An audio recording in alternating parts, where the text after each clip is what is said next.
Monsieur le député de Beauce-Nord, pour votre intervention. Merci, Monsieur le Président. Ça fait maintenant plus d'1 an que nous avons commencé des travaux à la Commission des finances publiques avec un mandat apolitique sur le phénomène des paradis fiscaux. Depuis plus d'1 an que nous accumulons des informations et des témoignages sur l'utilisation des paradis fiscaux dans le monde et surtout au Canada et au Québec. Au début, il y a eu des groupes qui sont venus nous rencontrer pour nous parler de ce qu'ils voyaient et de leur expérience. Certains d'entre eux ont vu de leurs propres yeux les stratagèmes, les mécanismes qui sont utilisés pour ne pas payer de taxes. Disons qu'on a vite compris à la Commission à quel point le système est bien huilé et à quel point les mécanismes en place sont complexes. En fait, compte, on s'en doutait déjà un peu. On se doutait aussi que c'est un phénomène très répandu. Mais ce qu'on ne se doutait pas, c'est après avoir entendu certains groupes, on a voulu parler aux principales institutions financières et on veut parler aussi au bureau de fiscalistes et de comptables. Et là, on se fait répondre non, ils ne veulent pas venir.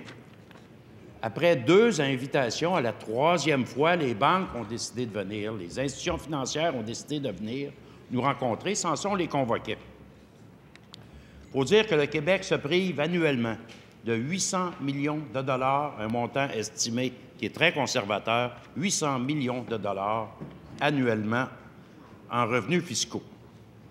Ce qui a été le plus impressionnant là-dedans, c'est qu'on reçoit les grandes institutions financières et la plupart du temps, ils ne sont même pas au courant de ça. Ça n'existe pas, des paradis fiscaux pour eux autres.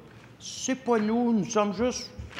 On n'a rien. Pourtant, la Banque royale du Canada, à l'île de Jersey, 97 000 de population, a 8 succursales. Mais c'est pour faire de la co-assurance, paraîtrait-il.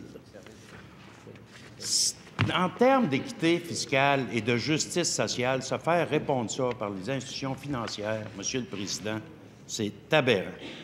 Une chose est cependant certaine, on va continuer nos travaux, on va continuer à regarder plus profondément le système des paradis fiscaux et on va travailler aussi en étroite collaboration avec le gouvernement fédéral et Revenu Canada pour que, comme mon confrère de Rousseau l'a mentionné, qu'il vote une loi en ce qui concerne spécifiquement la Barbade pour éliminer les paradis fiscaux. Merci, Monsieur le Président.